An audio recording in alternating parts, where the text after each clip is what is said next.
Assalamualaikum warahmatullahi wabarakatuh. Good evening, Luzon, Visayas, and Mindanao. I am Princess Habiba Saripaudak. Welcome to Balitang Pambansa. Tonight's headlines. The Marcos administration continues to provide programs that help to address two of the major concerns of many Filipinos: hunger and poverty. Several House leaders are confident that the newly formed Department of Economic Planning and Development will be a big help in the country's progress. President Ferdinand Marcos Jr. expressed solidarity with Filipinos against who were outraged with the bullying ways of a Russian vlogger. On at least two occasions, the president was asked what of all the problems or issues in his working agenda would he prioritize resolving or completely addressing. Without any hesitation, he said hunger. Hence, his government and his DSWD team has ramped up the smashingly successful anti-poverty measure of the Pantawid Pamilya or 4Ps with his Kontra Gutom feeding program that our Clazel Pardilia hashes over in this report. Lola Mercy's two grandchildren often miss school. Her income from selling snacks isn't enough to cover their daily needs. But since joining the Pantawid Pamilyang Pilipino program or 4Ps in 2023, life has become a little easier for Lola Mercy. Maliit pa lang yan sila, iniwan na sa akin. Minsan walang baon sila kaya hindi ko napapapasok. Dati. Ngayon? Ngayon, araw-araw na ako na lang ang problema pag-gising. Dito ako kumukuha ng pag-budget namin saka baon mga bata sa school. The Department of Social Welfare and Development under the administration of President Ferdinand R. Marcos Jr. assured continuous support for 4Ps beneficiaries. More than 4 million members receive monthly government assistance. 750 pesos for health subsidies, 600 pesos for rice, and 300 to 700 pesos in educational allowance for children. Kapag po hindi malulusog ang mga bata, nawawalan po sila ng oportunidad para magkaroon ng magandang kinabukasan. Nakakaapekto ito sa kanilang pag-aaral at sa kanilang productivity. Kung kaya nga po, sabi ko, namumuhunan talaga tayo sa edukasyon at kalusugan. These efforts are part of the government's strategy to ease poverty and reduce the hunger rate. According to the latest social weather stations poll, around 14.4 million Filipinos identify themselves as poor in March, higher than in January and February. The hunger rate also rose to 27.2% in March, up from 21.2% in February. Despite this, the DSWD remains hopeful living conditions will improve this April and in the coming months. The agency is expanding its Walang Gutom project in Visayas and Mindanao. From just 1,000 beneficiaries in 2023, the program has now helped over 300,000 people, providing hot meals to the poorest families and street dwellers. More jobs and health services are also being rolled out under Bagong Pilipinas. It aims to provide decent work to those who have graduated from the 4Ps program. The DSWD is also on standby for individuals affected by typhoons, disasters, or crises. The agency provides up to 3,000 pesos in financial assistance through the Assistance to Individuals in Crisis Situation program.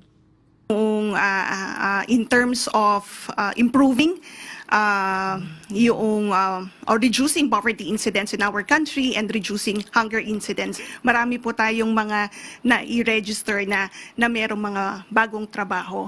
So I think that matches na rin yung lumalabas na percentage na bumababa yung bill ng mga unemployed.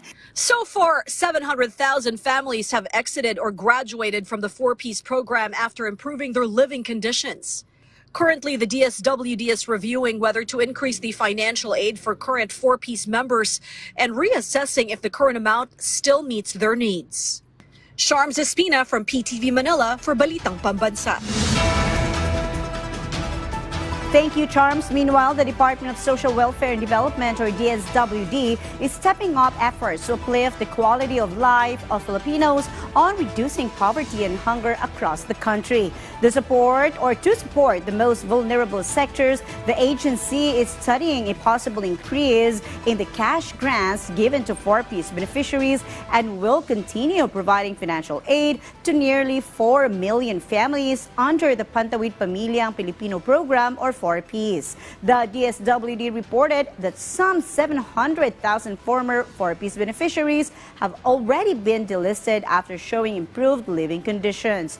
The agency is also helping former 4Ps beneficiaries transition into the workforce through the Bagong Pilipinas Serbisyo Fair, offering employment opportunities and livelihood assistance. Multifaceted po yung causes ng hunger and poverty. Kaya nga din po, multi-pronged approach din yung ina-adapt ng aming pong ahensya. Driver kasi yung hunger sa poverty. Kapag po hindi malulusog ang mga bata, nawawalan po sila ng oportunidad para magkaroon ng magandang kinabukasan. Nakakaapekto ito sa kanilang pag-aaral at sa kanilang productivity. Kung kaya nga po, sabi ko, namumuhunan talaga tayo sa edukasyon at kalusugan. Optimistic po tayo na mas magi-improve pa po yung condition nung in terms of improving or reducing poverty incidence in our country and reducing hunger incidence as well. Nakikita nga natin doon sa isinasagawa natin na trabaho para sa 4P sa Bagong Pilipinas. Gaya ng nabanggit ko earlier, marami po tayong mga na-i-register na merong mga bagong trabaho. So, I think that matches na rin yung lumalabas na percentage na bumababa yung bill ng mga unemployed. Kinakapacitate din natin yung mga beneficiaries to either engage in thriving livelihood activities or makapaghanap ng trabaho. Yan ang nagpapatunay na maganda po yung mga inisyatibo ng ating pong pamahalaan. The National Economic Development Authority has metamorphosed or morphed into a full-fledged department that paves the way for long-term planning and the pursuit of policies and programs with more clarity and greater returns to the public. This rechristening and rebranding of a government institution is care of the vision and determination of one powerful House Chair and former investment banker and stock analyst. Our Mela Lesmoras tells us more. Some House leaders feel confident the newly established Department of Economy, Planning and Development will greatly help to improve the state of the Philippine economy. Formerly known as the National Economic and Development Authority or NEDA, it has now been formally reorganized as a department, also called DepDev, under Republic Act No. 12145. According to House Committee on Ways and Means Chair Joey Salceda, one of the principal authors of the proposal, under the DepDev, the government can now pursue long-term policies and projects with greater returns to the people. Additionally, Salceda highlighted that because of the creation of DepDev, authorities can now better anticipate and respond to technological shifts, economic disruptions, and global uncertainties. In an interview earlier, House Committee on Government Reorganization Chair Jonathan Keith Flores, who is also the principal sponsor of the NEDA bill, highlighted how the DepDev will also be a big help in addressing the issue of poverty. Also, with the ongoing issue on the U.S. reciprocal tariffs levied on scores of countries to include the Philippines, Flores expects this can be addressed more effectively with the help of the new law. It's timely din, di ba? So, one of the magandang aspect kasi ng DepDev bill is that there is gonna be yung tawag nating planning call. Kung may budget call, may planning call. Meaning, i-plano lahat natin before gagawin yung budget. From PTV, Mela Lesmoras, Balitang Pambansa. The Department of Labor and Employment, or DOLE, has ramped up its employment programs to create more job opportunities for Filipinos. At the forefront of these efforts is the strengthening of the Trabaho para sa Bayan Act, a key initiative aimed at driving job generation. The agency is working closely with other government agencies, including the Department of Finance, the Department of Trade and Industry, and the Civil Service Commission to ensure the law's effective implementation. The agency is also prioritizing support for the youth sector through various initiatives, such as the Youth Employability Program. In partnership with the Technical Education and Skills Development Authority, or TESDA, DOLE continues to offer upskilling and reskilling programs. Efforts are also underway to strengthen the digital competencies of the Filipino workers to meet the demands of an evolving labor market. The government is set to further expand the kadiwa ng Pangulo program to bring affordable goods closer to Filipino consumers. According to the palace, the Department of Agriculture, or DA, and the Philippine Postal Corporation have agreed to establish Kadiwa stores in various field post offices nationwide to strengthen access to low-cost commodities by connecting consumers directly with local farmers and producers. Agricultural products are sold at reduced prices, eliminating middlemen and ensuring better income for farmers. From 6 existing Kadiwa stores within field post locations, the number is expected to rise to 67 by the end of the year, and by 2028, the government aims to establish 1,500 Kadiwa outlets across the country. In support of this expansion, the DA recently launched the Agri Puhunan at Pantawid program that provides farmers with loans and free agricultural machinery to boost rice production, improve farmers' income, and stabilize food prices in local markets. On the other news, many licensed Filipino drivers are so adept in running and operating their automobiles, but yet know so little about driving right or properly given their lack of knowledge of the rules of the road. Little wonder why road rage encounters has risen, and even worse, have led to serious injuries or loss of life. Hence, the President urges all those behind the wheel to follow traffic rules and regulations at all times, as we hear more from our Christian Bascones. Shouting, shoving, confrontations with threats, and even fistfights. There are also reports of shootings, with some even resulting in deaths. These are the string of incidents that happened last week involving road rage. Due to the observance of Holy Week, a surge in travelers is expected, which prompted President Ferdinand R. Marcos Jr. to issue a message urging the public to be extra careful. Ang tatapang na natin lahat, siga lahat. Ano na ba ang kultura na ito na pagiging siga sa daan? Saan ba natin nakuha ito? Ano na bang nangyayari sa atin? At parang natural lang ang mga ganitong konfrontasyon at karahasan. Tayong lahat ay kailangan sumunod sa batas trapiko. Kailangan ang disiplina para maging responsableng mga Pilipino sa lansangan. The President added that drivers should exercise more patience on the road to avoid trouble delays and unwanted incidents. Huwag maging kamote. Masyado nang madami yan. Ang lisensya sa pagmamaneho ay isang pribilehyo at hindi ito karapatan. At bukod sa dunong sa pagmamaneho, ang lahat ay kailangan ayusin ang pag-uugali sa pagmamaneho at habaan ang pasensya. Ang bagong Pilipino ay disiplinado sa lansangan, maingat sa pananalita, nagtitimpi at pinipili ang kapayapaan. Ang lahat ay napapag-usapan ng maayos at malumanay. Lugi tayo at ang mga pamilya natin sa mga posibleng dala nitong kapalit kung hahayaan natin lamunin tayo ng galit kahit isang saglit lamang. Meanwhile, he also expressed support for all Filipinos who have been victims of bullying, especially from foreigners who make fun of our countrymen. This followed the arrest of a Russian blogger who disrespected several Filipinos just to gain attention from his social media followers. Natural sa atin na matawanan lamang at hindi na palakihin ang mga ganitong klaseng pambabastos. Pero hindi nanghuhulugan na palalampasin ito ng ating pamahalaan. Dapat tayo pumalag sa mga bully. Kasama nyo ang pamahalaan para ilugar ang mga ganitong tao. Sana ay magsilbing aral ito sa mga pagtatangkang pumasok pa rito sa Pilipinas para lang hamakin at gawing katatawanan ang ating mga kababayan.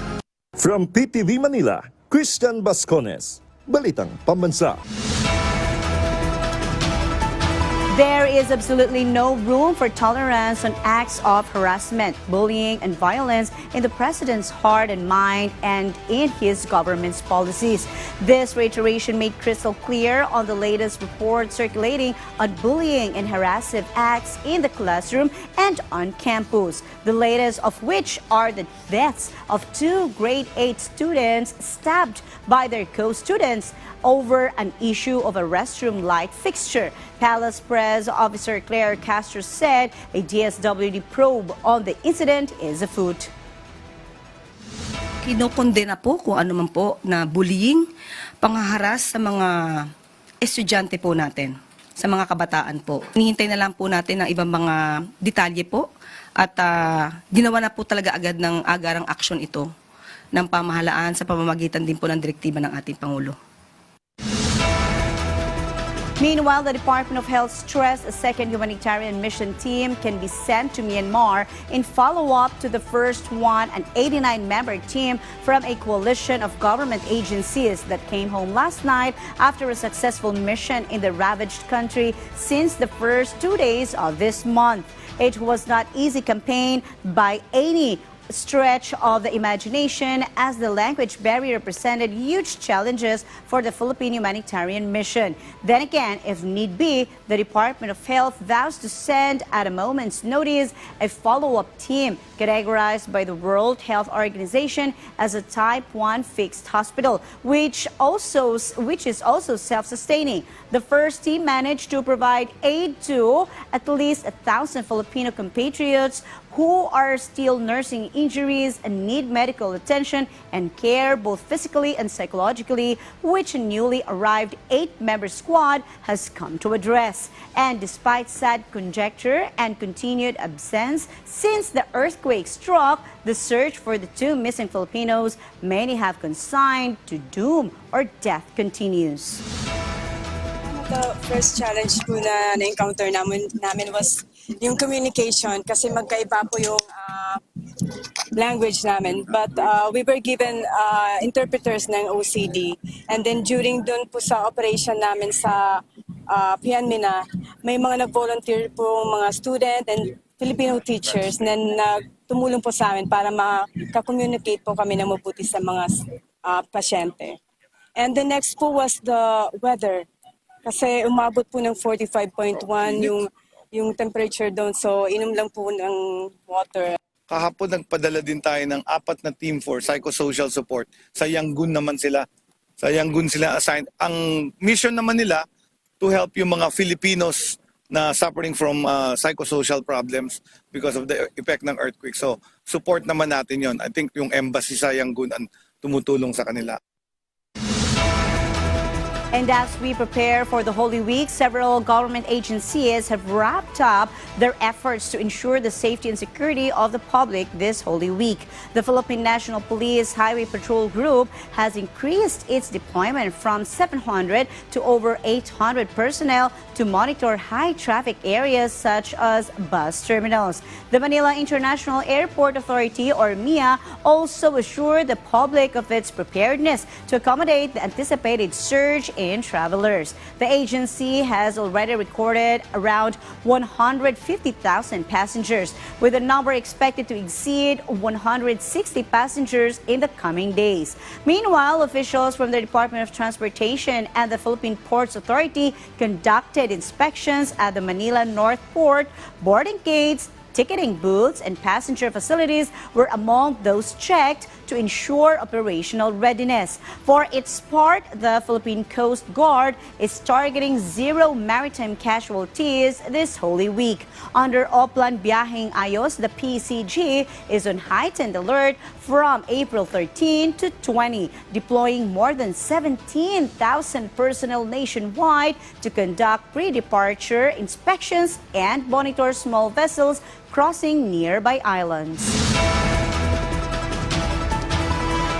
Meanwhile, the Department of Transportation and Philippine Ports Authority held an inspection in Manila North Port for their Oplan Biyaheng Ayos this Holy Week. The DOTR, PPA, and Philippine Coast Guard checked the status of boarding gates, ticketing booths, and other facilities for the security of the passengers. DOTR Secretary Vince Dizon said that the officials must assure that all vessels are seaworthy, there is a backup life vest, lifeboat, and other safety equipment before traveling. As of now, the department expected to rise the number of passengers starting Holy Wednesday. The largest private electric distribution utility company in the country has signed into a strategic cooperation agreement with the French multinational electric utility company. This and more in tonight's business wrap from the Philippine News Agency.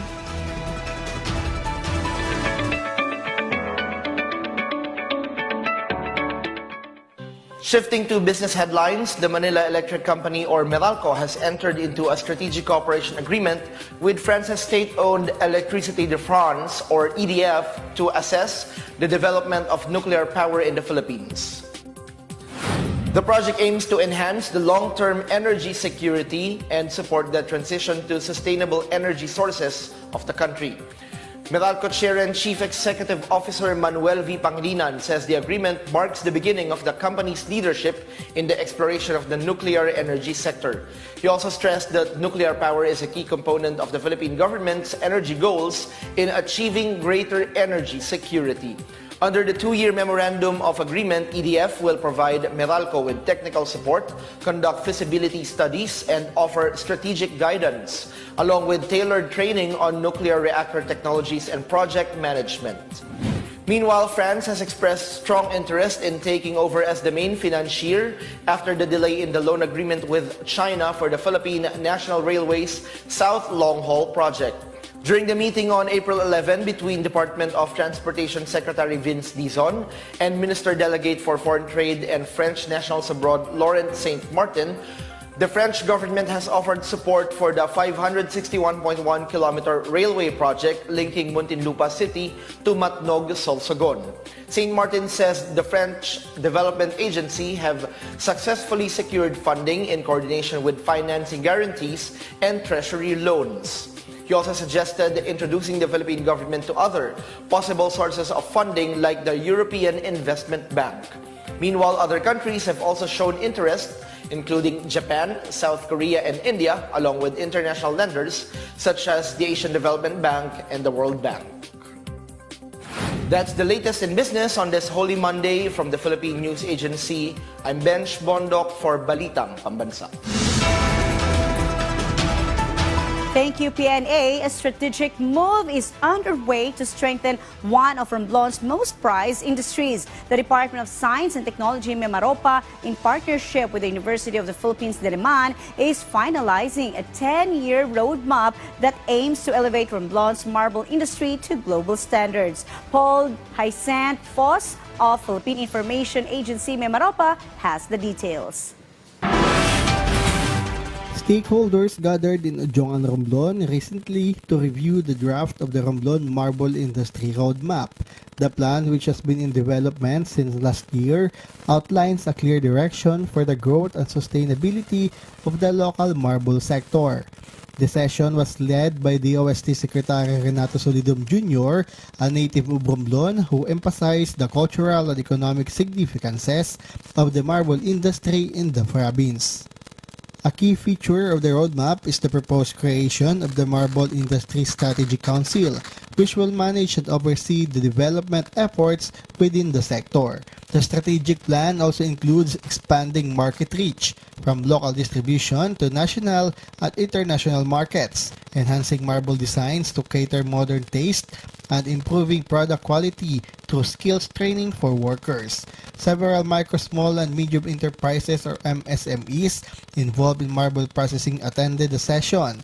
Many expressed their gratitude for the technical support provided by the DOST and the UP Diliman, which has already helped upgrade their tools and techniques. Once finalized, the roadmap will be turned over to the local and provincial government units, where it will serve as a guide in crafting supportive policies and implementing development programs. Through the Romblon Marble Industry Roadmap, DOST and UP Diliman and other local stakeholders hope to transform the province into a globally competitive marble powerhouse in the next decade. From the Philippine Information Agency Mimaropa, Paul Jason Foss, Balitang Pambansa. The Philippines hosted the 7th Global Ministerial Summit on Patient Safety in Mandaluyong City, where the country led the renewed global call for safer and more responsive healthcare systems. Jomalyn Doctolero of Philippine Information Agency NCR tells us more. The Philippines welcomed delegates from across the globe for the 7th Global Ministerial Summit on Patient Safety, which officially opened at the Asian Development Bank headquarters in Mandaluyong City. Let me warmly welcome you to the Philippines. May you truly experience Filipino warmth and genuine kindness throughout your stay. According to Health Secretary Ted Herbosa, the summit is not just a gathering of experts, but a platform to weave together knowledge, experience, and actionable solutions for global patient safety. Herbosa likened the healthcare system to a traditional Filipino banig or hand-woven mat, a symbol of strength, unity, and interconnection among healthcare sectors. Patient safety is not just about protocols within hospital walls. It extends far beyond, reaching into our communities. The DOH continues to strengthen patient safety through national policies, the establishment of a National Patient Safety Committee, and wider access to training for health workers to ensure safe, high-quality, and compassionate care for all Filipinos. Bawat buhay mahalaga. That translates every life is precious. With continued international collaboration, patient safety reforms are expected to deepen and expand, reaching from communities to hospitals and up to national health policies. Reporting from the Philippine Information Agency National Capital Region, Jumalyn Doctolero for Balitang Pambansa.